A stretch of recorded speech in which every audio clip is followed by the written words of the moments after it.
ស្ដេចចុងក្រោយដែលត្រូវទិញសម្បត្តិចូលមើលផ្ទះរបស់ខ្លួនឯងនៅថ្ងៃមួយក្នុងទីក្រុងប៉េកាំងបុរសវ័យចំណាស់ម្នាក់បានឈរនៅជួរទិញសម្បត្តិដូចអ្នកទេសចរទូទៅគ្មានកម្រាលព្រំក្រហមគ្មានឆ្មាំរាជវាំងគ្មានអ្នកក្រាបថ្វាយបង្គំ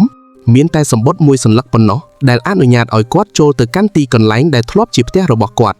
បុរសម្នាក់នោះគឺពូយីស្ដេចចុងក្រោយរបស់ប្រទេសចិនកាលពីជាងពាក់កណ្ដាលសតវត្សមុនពូយីមិនចាំបាច់ទិញសម្បត្តិឡើយព្រោះព្រះរាជវាំងទាំងមូលគឺជាកម្មសិទ្ធិរបស់គាត់នៅអាយុត្រឹម2ឆ្នាំគាត់ត្រូវបានគេលើកអង្គុយលើបល្ល័ង្កមាសក្លាយជាអធិរាជនៃចក្រភពដែលមានប្រជាជនរាប់រយលាននាក់មនុស្សជាច្រើនគិតថានេះជាជីវិតដែលពោពេញដោយសំណាងប៉ុន្តែការពិតពូយីប្រហែលជាមិនធ្លាប់មានសេរីភាពសូម្បីតែមួយថ្ងៃនៅពេលក្មេងៗដទៃកំពុងរត់លេងជាមួយមិត្តភ័ក្តិពូយីត្រូវរស់នៅក្នុងព្រះរាជវាំងដ៏ធំសម្បើមដែលពោពេញទៅដោយពិធីការច្បាប់ទម្លាប់និងមនុស្សដែលសម្រេចចិត្តជំនួសគាត់ជាអធិរាជប៉ុន្តែគាត់មិនអាចជ្រើសរើសជីវិតខ្លួនឯងបានឡើយឆ្នាំ1911បដិវត្តន៍បានផ្ទុះឡើងរាជវង្សឈិងដែលគ្រប់គ្រងប្រទេសចិនអស់ជាង860ឆ្នាំបានឈានដល់ទីបញ្ចប់នៅឆ្នាំបន្ទាប់ពូយីត្រូវបានបង្ខំឲ្យដាក់រាជគាត់មានអាយុទើបតែ6ឆ្នាំប៉ុណ្ណោះគាត់មិនទាន់យល់ថាបាត់បង់ចក្រភពមានន័យយ៉ាងណាផងប៉ុន្តែប្រវត្តិសាស្ត្របានសម្រេចរួចហើយថាសម័យអធិរាជរបស់ចិនត្រូវបញ្ចប់ទោះបីបាត់បង់បល្ល័ង្កក៏ដោយពូយីនៅតែរស់នៅក្នុងព្រះរាជវាំងជាច្រើនឆ្នាំទៀត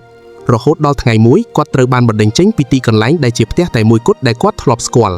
សម្រាប់មនុស្សធម្មតាការចាក់ចេញពីផ្ទះគឺជារឿងធម្មតាប៉ុន្តែសម្រាប់ពូយីវាគឺជាការចាក់ចេញពីពិភពលោកទាំងមូលរបស់គាត់ក្រោយមកជប៉ុនបានយកគាត់ទៅធ្វើជាអធិរាជនៃរដ្ឋម៉ាន់ជូគួរនៅលើក្រដាសគាត់គឺជាស្ដេចប៉ុន្តែនៅក្នុងការពិតគាត់គ្រាន់តែជាតួអង្គម្នាក់ដែលគេដាក់ឲ្យអង្គុយលើបល្ល័ង្កដើម្បីបម្រើគោលបំណងនយោបាយសូម្បីតែអំណាចដែលគាត់មានក៏មិនមែនជារបស់គាត់ដែរបន្ទាប់ពីជប៉ុនចាញ់សង្គ្រាមលោកលើកទី2នៅឆ្នាំ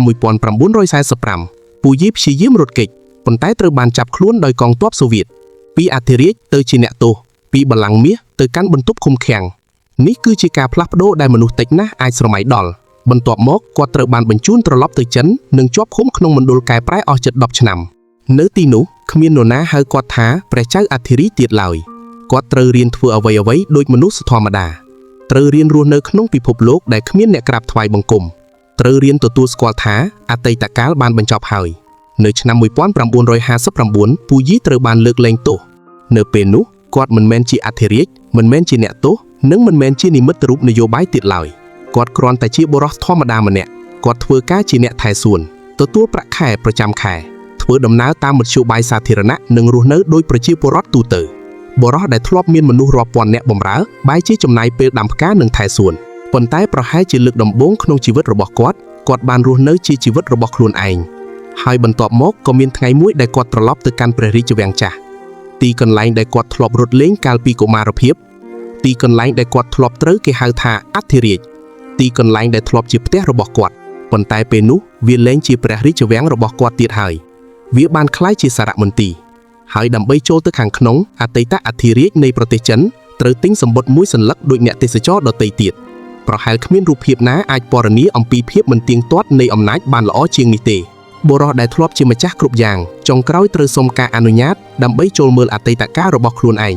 ជីវិតរបស់ពូយីមិនមែនជារឿងរបស់ស្ដេចដែលបាត់បង់បល្ល័ង្កប៉ុណ្ណោះទេវាជារឿងរបស់មនុស្សម្នាក់ដែលត្រូវបានរលកប្រវត្តិសាស្ត្របោកបក់ពីអធិរាជទៅជាអ្នកទោសហើយពីអ្នកទោសទៅជាពលរដ្ឋធម្មតា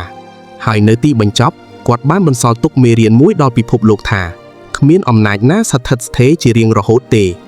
ថ្ងៃនេះអ្នកអាចជាម្ចាស់វាំងប៉ុន្តែថ្ងៃស្អែកអ្នកអាចគ្រាន់តែជាអ្នកទស្សនាម្នាក់ដែលទិញសម្បត្តិចូលមើលវាប៉ុណ្ណោះ